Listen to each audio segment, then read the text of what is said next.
આપણી પાસે જે એકેડેમિક સર્ટિફિકેટ્સ છે એ સર્ટિફિકેટ્સ લઈને બજારમાં હજારો ફરે છે, હા કે ના? છે ને?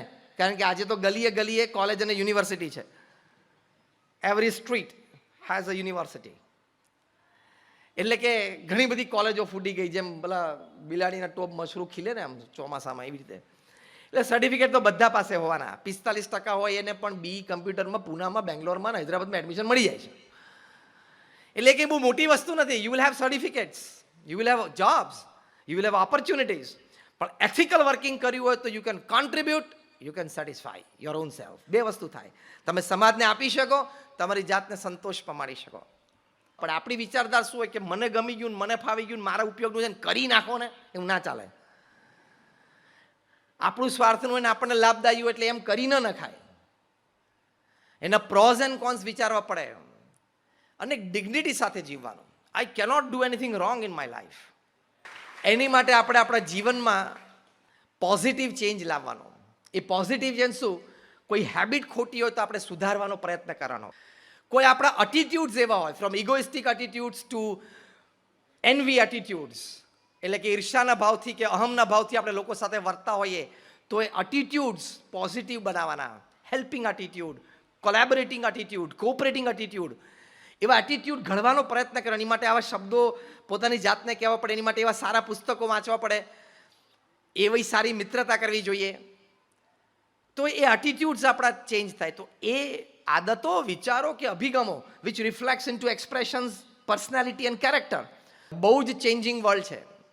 એટલે ઈગો અને એનવી બે બાજુ પર મૂકી દેવાના. અહમ અને ઈર્ષા એટલા માટે બાજુ પર મૂકવાના. પ્રેક્ટિકલી પણ તમે વિચારો, અહીં બેઠા છો કે તમે બસ સ્ટેન્ડ પર ઊભા હો કે તમારી કોલેજમાં હો, every third person besides you is in some way more intelligent and talented than you. Do you believe that? તો પછી અહમ ક્યાં રાખવાનો? દર ત્રીજો વ્યક્તિ તમારી બાજુ ઊભો છે, તમારી રીતે કોક ક્ષેત્રમાં તો બુદ્ધિશાળીને આવડતવાળો છે જ. પછી અહમ ક્યાં રહ્યો? અને ઈર્ષાથી ખોટા તમે બળો એનો કોઈ અર્થ નથી. એની કરતાં એના જેવા ગુણ પ્રાપ્ત કરો. ભગવાન સ્વામિનારાયણ વચનામૃતમાં પોઝિટિવ ઈર્ષા શીખવાડી છે, which is very unique. Positive NV, કે જેના પ્રત્યે તમે ઈર્ષા હોય ને એમના જેવા ગુણ તમે શીખો તો તમને કરવાનો અધિકાર છે. પણ એની પ્રત્યે ઈર્ષા રાખો કે હવે નપાસ થાય તો સારું, ને પાછો પડે તો સારું, ને એની નોકરી જાય તો સારું, એ તો બહુ હલકા વિચારો કહેવાય. Make your self so strong. આપણે આપણી જાતને જેટલા મજબૂત ના કરીએ કે આપણને કોઈના પ્રત્યે ઈર્ષાભાવ જાગે જ નહીં. Be a positive competitor. That is the positive change you must make to celebrate 2024. કોઈના પ્રત્યે માન ઈર્ષાનો ભાવ નહીં. એ છે, એ સારા છે, હું છું, હું સારો છું. એ એના નસીબનું, એના પુરુષાર્થનું, એના ભાગ્યનું, ને એની ઉપર થઈ ભગવાનની કૃપા એનું ભોગવે છે. હું મારા પુરુષાર્થનું, મારા ભાગ્યનું અને મારી ઉપર ભગવાનની કૃપા એનું હું ભોગવું છું. He is he, I am I. Let's go. Simple.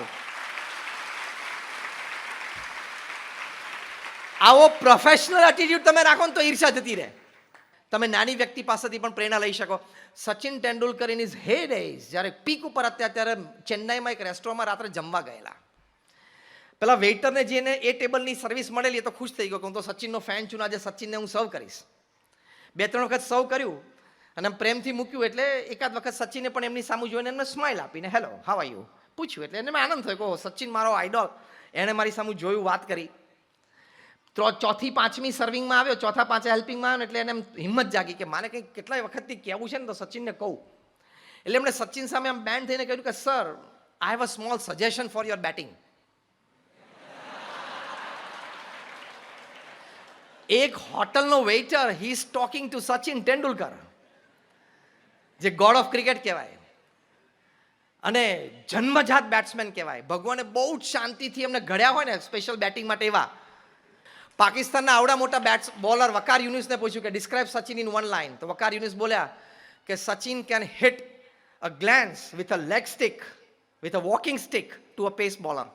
સચિનના હાથમાં બેટ નહીં આપવાનું, ચાલવાની લાકડી આપવાની, અને ગમે તેવા પેસ બોલરના પગમાં બોલ નાખે તો જે ગ્લેન્સ મારે ને એ પરફેક્ટ મારે. બેટથી મારે એવી લાકડીથી મારી શકે, એટલી એની પાસે કળા છે. હવે એ વ્યક્તિને વેઇટરે કહ્યું કે મારે તમારી માટે એક સજેશન છે. આ એમના જીવન ચરિત્રમાં એમને પ્રસંગ લખ્યો છે. આપણા જેવા એનો 1% છાંટોય ના હોય તો આપણી આંખો અને બોડી લેંગ્વેજ ને ફેશિયલ એક્સપ્રેશન કેવા ફરે. મહાન વ્યક્તિઓની મહાનતા જુદી હોય છે, એને એટલે જે મહાન છે. બહુ નમ્રતાથી સચિને જમવાનું કોળિયો મૂકી દીધો કે યસ પ્લીઝ. અને પહેલાં કહ્યું કે સર તમે જે એલ્બો ગાર્ડ પહેરો છો ને તમારા લેફ્ટ હેન્ડનો આઉટર હેન્ડનો, એ તમારા એલ્બોની સેજ ઉપર જાય છે, આટલો બહાર નીકળે છે. એટલે તમે જ્યારે બોલને ફૂલ હુક કરો છો, આમ વેસ્ટ હાઈ કે ચેસ્ટ હાઈ બોલ હોય એને ફૂલ હુક કરો છો, ત્યારે તમારું બેટ એ સ્ક્વેર લેગ સુધી જ ફરે છે, ડીપ ફાઇન લેગ સુધી તમારા હુકને પુલ શોટ્સ જતા નથી. સચિને શું બોલે છે કે સર એટલે નથી જતા કે આ તમને નડે છે. તો એનું સજેશન એ છે કે આ 2 ઇંચ જે વધારે છે ને એલ્બોની બારે તમે ઓછું કરી નાખો, એલ્બોના લેવલમાં કરી નાખો, તો તમારો હાથ ફૂલ ફરશે અને ડીપ ફાઇન લેગ સુધી તમે પહોંચી શકશો. સચિન કે ધીસ ઇઝ ઇન્ટરેસ્ટિંગ. સચિને એમને થેન્ક યુ કહ્યું. બીજે દિવસે સવારે પ્રેક્ટિસમાં ગયા એટલે તો ત્યાં રણજી ટ્રોફીના બોલર્સ ને બીજા બધા યુનિવર્સિટી બોલર્સ સવારના પોરમાં આ લોકોને પ્રેક્ટિસ કરવા પહોંચી જતા હોય. બધાને કહ્યું કે મને શોર્ટ પીચ ડિલિવરીઝ નાખો, મારે પુલ શોટમાં પ્રિસિશન કરવું છે. અને 2 પ્રકારના એલ્બો ગાર્ડ એમને પ્રયત્ન કર્યા અને જે શોર્ટર એલ્બો ગાર્ડથી એમને થયું કે મને સ્વિંગ વધારે સારી મળે છે. He changed his elbow guard. Not only that, he asked that Madras waiter to come to meet him. અને એને મળવા આવ્યા. સચિને એમની સાથે ફોટો પડાવ્યો. એની ઈચ્છા હતી એ પ્રમાણે પોતાની ટી શર્ટ ઉપર એમને સાઇન કરીને ટી શર્ટ આપી. એને હજી એક ઈચ્છા દર્શક સાહેબ, સર મારી હજી એક ઈચ્છા કે તમારા બેટ ઉપર તમે સાઇન કરીને આપો. સચિને બેટ ઉપર સાઇન કરીને આપી. કેટલી નમ્રતા કહેવાય કે એક નાનું સજેશન, ભલે અગત્યનું, પણ એક નાની વ્યક્તિ પાસેથી પણ એ સાંભળી શકે છે, એની માટે પ્રયત્ન કરી શકે છે. એટલે આ જે ઇગોલેસનેસ એટલા માટે ડેવલપ કરવાની કે ભગવાને બધાને બુદ્ધિ આપી છે, એટલે થોડુંક આમ પોઝિટિવ ચેન્જ. કારણ કે જો આ તો ચેન્જિંગ દુનિયા છે, દિવસે દિવસે બદલાતી રહે છે. If you don't make a positive change you will lag behind. જો ફેક્સ મશીન આવ્યું ને, ફેક્સ કિલ્ડ પોસ્ટકાર્ડ, હા કે ના? Fax killed postcard, email killed fax, પછી વોટ્સએપ કિલ્ડ SMS, હા કે ના? Mobile phone almost killed wrist watch. હવે જેને પહેરવાના મોંઘી પહેરવાના શોખ છે એ બધા જ પહેરે છે, બાકી આપણે મોબાઈલમાં જ ટાઈમ છે. એટલે mobile phone killed wrist watch, it killed tape recorder, it killed radio, it killed TV as well almost.